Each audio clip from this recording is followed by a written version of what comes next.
wax naa la ko sànq. ok parce que quand même tu as quelqu'un comme Makhtar Cissé koo xam ne mosoo ko dégg ci coow. liggéeyam lay def dem yoonam. tu as des jeunes qui sont compétents Bassirou Sarr bon quand je dis jeunes. par rapport ak équipe bi ñu teg c'est-à-dire que ils ont Ale Diop ñooñu tamit autour de Diba et il faut se rappeler que aujourd'hui Diba a les mêmes prérogatives que Amadou Ba.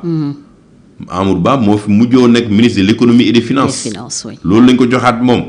te ñoom ñii ñëpp trois yi mu tudd ils ont fait la formation derrière Amadou moo leen formé. ok donc Amadou li mu doon def bonu équipe bi indiwaat nañ ko. Alain Lo il était là depuis. donc ñooñu ñëpp boo considéré ne tey indi nañ leen yokk nañ ci ay nit ñu mel ni Cheikh Oumar Ba Ipar qui n'est pas politique mais qui est de la société civile et qui connaît les questions agricoles et élevage ba pare liggéey ci lu bëri. Cheikh Omar Seck boo xam ne moo nekk mine il a le profil taxaw na ñooñu ñëpp bu ñu leen indi ci gouvernement am nga yaakaar ne les profils sont bons. face maintenant, à une assemblée nag boo xam ne. oui l'assemblée certainement du leen may dara l'assemblée nationale loolu président bi mooy mën a régler problème bi. puisque yow li Ousmane Sonko wax dalul sa xel donc yaa ngi xaar peut-être ñu jëm ci jàppante boo amoon tey looy digal président par rapport ak assemblée mooy mu tas ko organiser des législatives. non tel que ma dégg ñi ñuy waxee ni. l'assemblée nationale c'est pas une assemblée nationale pour travailler. dañuy nar a xeex. c'est dama koy wax di ko répété waat dans toutes mes émissions yi may wax c'est pas parce que dama am problème ak nit ki wala non xam nga ñoom sax déjà dans le débat ça me fait rire parce que da ngay wax tuuti rek ñun la ils ont un mot qu'ils ont mis dans la bouche de tout le monde. mooy boo indee critique rek bu leen arrangé ñun da nga koo en. da nga bañ Ousmane Sonko. nit mënoo koo bañ. yàlla moo sàq doomu aadama ak ay défauts am ak ay qualités mais aujourd'hui ku nekk ak yàlla ni mu la bindee moom li mu mën mooy xeex xoolal rek depuis moom duggee ci dans l'arène politique mais la construction de loolu mooy forum am na ñoo xam ne noonu lay dundee noonu lay mënee avancer bi parce que tant que y a cette dynamique te dañuy xeex dañuy def lii am na ñoo xam ne loolu la ñuy adhérer parce que ñoom pour ñoom c'est un combat bu ñuy mëne dans une idéologie je doute même que le Pastef kenn mënul wax lan mooy idéologie Pastef. donc tas assemblée mooy solution bi. bu nekkee nii ma gisee mbir yi di demee nii ak dégg yi may dem le président de la République ba amul beneen solution lu dul tas ko dégg naa ne Maître Doudou Ndoye wax ko moom c'est un juriste peut-être qu'il a raison peut-être qu'il a tort nee na mën président de la République mën na woote référendum bu tey pour mu laajte ndax mën nañ tas assemblée nationale wala duñ ko tas wala mu dem ba décembre mu tas ko ñoom dinañuy jéem a xam naa loolu mooy tax ñuy jéem a précipiter ay projet de loi et proposition de loi pour ñu waaye ba ñu tas assemblée nationale donc tout ça aujourd'hui le premier même nii ñu jógee affaire aux révision constitutionnelle bi le dernier mot revient au président de la République il va te dire écoutez l'article 103 moo ne man ak yéen ñoo bokk d'accord l'initiative de la loi mën ngeen ma ko jox d'accord boo leen ko voté ba pare man maay décider fan lay dem soit léegi mu dem par voie référendaire bu voie référendaire kan moo koy convoqué. président bu ko convoqué en février mën na ko convoqué en février tas assemblée nationale bi. sur la constitution mën na convoqué une voie référendaire peut-être en février. février day nekk après les 2 ans. moom laa la wax après les 2 ans décembre jot mu tas assemblée nationale. ok moom tam mu dribblé leen. affaire bi c'est un jeu d'échec rek. ok mais lan la ci en fait ci wàllum tey Sénégal lan lañ ciy gagné lan est-ce que daf ñuy avancer économiquement. est-ce que daf ñuy gën a renforcer suñu stabilité est-ce que day tax xale yi am koom-koom. est-ce que day tax BTP bi suqtiwaat est-ce que day tax homme d'affaires yi ñëwaat lii ñuy def nii ça a des effets négatifs sur l'économie sénégalaise parce que tey bu ma déggee propos Ousmane Sonko yu muy wax man bu ma nekkee opérateur économique pour l'instant je le dis tant que ce monsieur est au pouvoir je ne mettrai pas mes sous au Sénégal et je l'assumerai du ma dugal benn dërëm Sénégal. alors ci delloom assemblée nationale tey wax na ni lu ci conseil constitutionnel wax moom daf koy nangu mais il est convaincu que le verdict a été déjà donné ndax c'est le même conseil moo reconnaître woon que ni moom fal nañ ko député bi mu nekkee tête de liste et bi mu demee assemblée dafa suspendre son mandat yow da nga bokk ci ñi gëm ni Ousmane Sonko n'est plus député et ne peut pas être président de l'assemblée.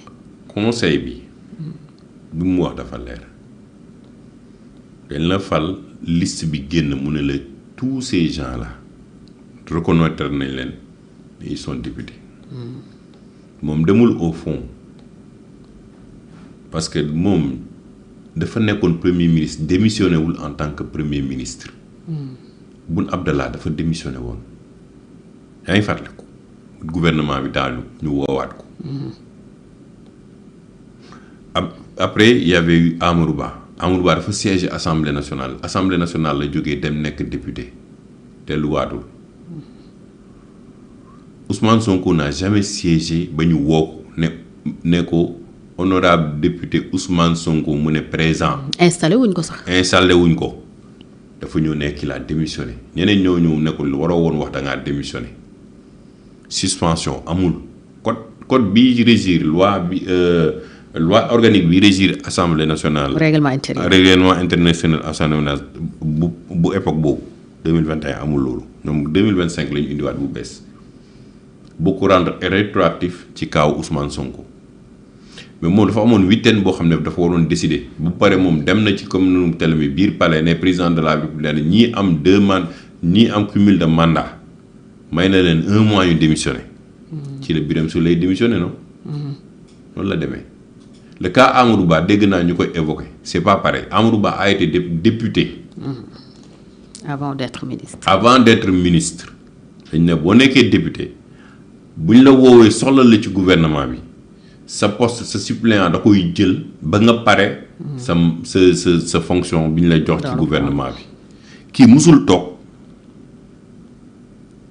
il n'a jamais été il y a pas de suspension c'est incompatible. lañ ko wax. mais est-ce que conseil constitutionnel mën na àtte loolu parce que ñu ngi cité benn jurisprudence buy wax ne mënul lijjanti les affaires internes. c'est pas non l'angle c'est pas les affaires internes waxuñu affaire interne assemblée nationale on parle du code électoral. qui est clair par rapport à l'incompatibilité après léegi ñu renvoyé ko je pense à l'article 54. waaw oui moom la ñu visé. voilà donc. foofu l'approche ak ñi ko saisir c'est pas une approche d'un problème interne à l'Assemblée nationale. dañuy jël approche d'un problème du code électoral applicable à Ousmane Sonko par rapport à son retour à l'Assemblée nationale et sa conformité parce que dafa am acte d'incompatibilité bi ñu waxoon par rapport à sa fonction de premier ministre te Ousmane Sonko à l'heure actuelle ba mu nekkee député moom ba muy dem Assemblée nationale ba muy génn Assemblée nationale il est là-bas à titre de premier ministre. kon sur la base de l'article 54 de la Constitution conseil constitutionnel mun na effectivement àtte. recours bi. En plus li ma la wax Ousmane Sonko à ce moment-là il y a jamais eu de réaménagement réel dans le gouvernement pendant ces 2 ans-là. Parce que normalement ñoom ba ñu gagné dañoo waroon daaneel gouvernement bi. waaw mu démissionné président su ko neexee mu renouveler. d'habitude sax noonu la doon demee après chaque élection. il y avait tout le monde s'attendait à ça. dañu xaar et souviens-toi dañu xaar ba minuit ñu ne El Malick nekkatul ministre diw mooy dugg Abass Fall après ñu ne diw mais ils n'ont pas fait réellement un nouveau gouvernement. mais gouvernement bi ci yoon ci ñoom ñëpp ñi fi jaar. gouvernement bi day daanu. premier président ñëw renouveler sa confiance nga reconduire la plupart même des membres du gouvernement mais Ousmane Sonko a refusé ça peut-être il n'avait pas confiance peut-être je sais pas pour quelle raison mais ils l'ont pas fait mais la règle fallait que moom mu nangu ne nekk na qu'il était candidat dem na ba ci cappaandaw ga fal nañ ko mu ñu dem assemblée nationale mu toog gouvernement bi daanu na. ñu woowaat ko en tant que premier ministre mu quitté poste am député mu delluwaat gouvernement bi ça veut dire que léegi suppléance bu ko jëlee de comprendre nga li ma wax la logique c'est-à-dire que fan nañ ko député président tas na assemblée nationale moom mu nekk assemblée nationale.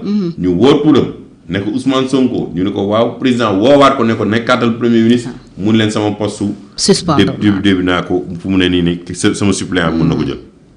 dañu raté li ñu waroon def depuis le début. dañu raté li ñu waroon def depuis le début. et je pense que le conseil constitutionnel ñun moom rek la ñu am lu des nag comme on est dans un pays démocratique à tort ou à raison gëm naa ne bu nekkee ñun dañoo nekk tort. ñu nangu ko bu nekkee conseil constitutionnel nee na ne moom àtte na ne Ousmane Sonko mën na nekk président de l'Assemblée nationale ñun foofu la ñu mën a yem mais on respecte notre état de droit.